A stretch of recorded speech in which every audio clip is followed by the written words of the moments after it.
Good morning, Bradley here. Just have a few albums I want to show you today, and I'll start out with a weird little story. So I'm going to call this video "A Funny Thing Happened on the Way to the Record Store." Yesterday, 2 days ago, Friday. I have not been to a record store in probably more than 6 months. I've just been buying online, so I thought I would head over to Wooden Nickel Records in Fort Wayne, Indiana. That's usually where I go. I've become friends with the store manager there, Tim, and he's my age, and after I buy my records, we'll just talk for half an hour about music or sports or concerts or anything. So anyhow, so I went over there, and during the pandemic, Tim, he has retired. He did have some health issues there for a little bit. So I was kind of disappointed because I didn't get to say goodbye to him. But anyhow, they had a new store manager, a younger guy, probably in his 20s. And I've seen him before in there. And so anyhow, I go into Wooden Nickel. And there's two people in the store. It's kind of early in the morning. This man around 40-ish, somewhere around there, and this younger female, they were talking in the back corner. And the guy was kind of talking loud. And if you've ever seen any Kevin Smith movies, if you're familiar with Silent Bob, his character, the guy reminded me just a little bit of that. But the only problem was he was not silent, he was rather loud. And so I tried to catch a little bit of the conversation, but it was not making sense to me at all. So I just tried to ignore them and put them out of my mind, and I started looking at records. A couple minutes later, Silent Bob goes up to the checkout desk, and he's got his arms out like this, and he's carrying like 25, I don't know if they were cassettes or CDs in the plastic holders.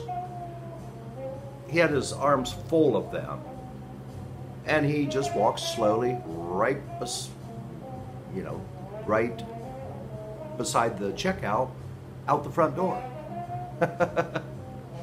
Just taking his time, just strolling. So the store manager, he said, "Hey, whoa, buddy, whoa, buddy, whoa, buddy." And he starts chasing after him. Of course, the guy was just walking slow. So, before you call me chicken shit, I wanted to go out to help the clerk, but this chick was still in the store, and I was kind of leery about, I didn't know if she was part of a scam, like distraction, and then she could get in the cash register. So I hung around the cash register, and later I learned that she was not part of this. The guy just came up and talked to her. So anyhow, the clerk goes out. He gets like 20 of those, brings them back in the store, and I asked, is that all of them? He said, no, there's more of them out there. So he goes out, gets more, brings them back in. Guy sits down on the curb, a couple stores down. It was in a strip mall. I think he cracked open a tall boy. It was a very large can, so it had to be a tall boy. And he was just sipping on it. So I asked the guy, the clerk, if he called. I said, "Did you call the cops or anything?" And this clerk, which that's fine. He said, "Well," he said, "the guy is mentally ill or whatever." He said, "I don't want to call the cops. I don't want to do that." So I said, I understand. That's fine. And then I asked him, I said, does this happen very much? He said, no, that's the first time it's ever happened to him, and I don't think it's really happened at that store before. Nothing like that. So I bought my records, and as I was leaving the store, of course the guy was sitting like 20 feet from my car. So I go out the store, take a right. I figure I'll make a long loop. You know, maybe I'll be out of his line of vision, and then I'll go to my car and take off. Well, I get to my car and open the door up, and he said, "Hey, buddy, hey, can you give me a ride to so-and-so?" I kind of mumbled back, you know. I said, no, I'm going to Ohio, or whatever. Ohio doesn't want you, I'm sure. Probably Indiana doesn't either. So anyhow, enough for that story. I picked up 3 albums, and I'll go over them fairly quick. The first album, I was going through the jazz records and came across an impulse. I will probably buy an impulse. This is Everybody Knows Johnny Hodges. And this record, this is an original first pressing stereo.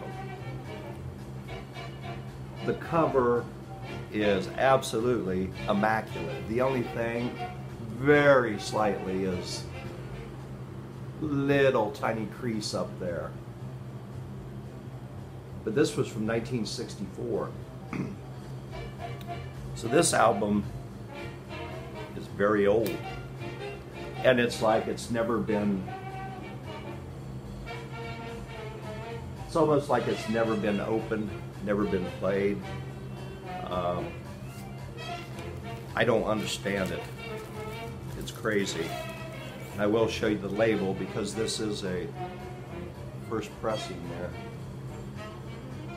The record itself, it is in mint shape. It's amazing. I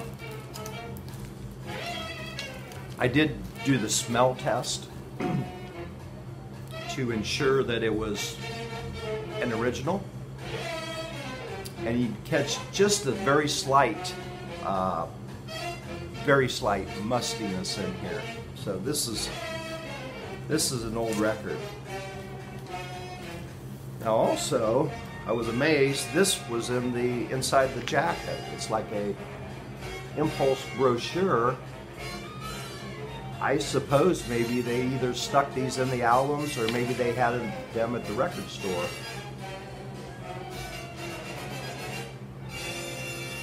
So this pamphlet shows the first 33 releases on Impulse. And the pamphlet itself is just pristine. First 33 releases. This album is actually, it's A61, so this is the 61st release, so that brochure probably is correct. I'm not a huge Johnny Hodges fan, but when I saw this album, it was like mint cover, mint record. I had to get it, you know. And actually, I listened to it a couple times, and it's pretty good, really. They got some good stuff on here. Of course, Johnny Hodges was more from the old school big band. He played with Ellington and everybody. This was 1964. So this record is like, what is it, 56 years old? It's like it was printed yesterday. It's amazing. Now the next album I got, which lately I was never in the past into Eric Dolphy. My cousin Reggie has gotten into jazz and he loves Eric Dolphy, Andrew Hill, Grayshawn McClure, that type of stuff. So I bought this and I thought, well, if I don't like it, I'll give it to him. But I think I'll keep it. Because this is Eric Dolphy and Booker Little Memorial Album. Recorded live at the 5 Spot on Prestige.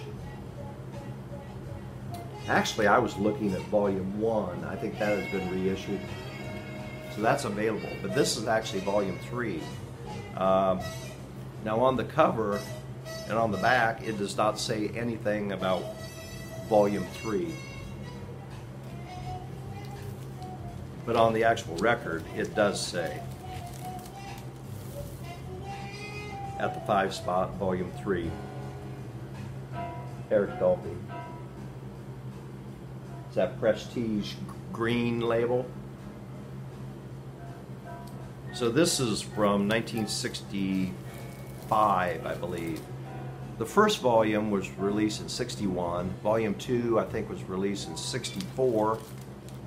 And this album, Memorial Album, Volume 3, was released in 1965. It has 2 songs on here, only 2 songs. Side A is called Number 8, and Side B is called Booker's Waltz. I've listened to this a few times. I really, this is very good. I like it. Eric Dolphy, the first side he plays alto sax, the second side he plays some bass clarinet. Booker Little trumpet, Mal Waldron piano, Richard Davis bass, Eddie Blackwell on drums. Side 1 I really like. Side 2, I'm getting used to that. So unfortunately for my cousin, I think I will keep it. Now the third record I got, I will not say much about it because I've only listened to it one time. I have a couple Coleman Hawkins albums which I love. This one, I've listened to it one time. I'm not fully into it yet. This is The Hawk Flies High. This is a recent reissue by, it is an OJC recent reissue. It's got J.J. Johnson on here. J.J. Johnson, who else? Idris Suleiman, Hank Jones, Barry Goldbruth, guitar, Oscar Pettiford, bass, Joe Jones, drums. This was recorded in March of 1957. Like I said, I'll have to listen to it some more, and maybe I'll warm up to this actual album.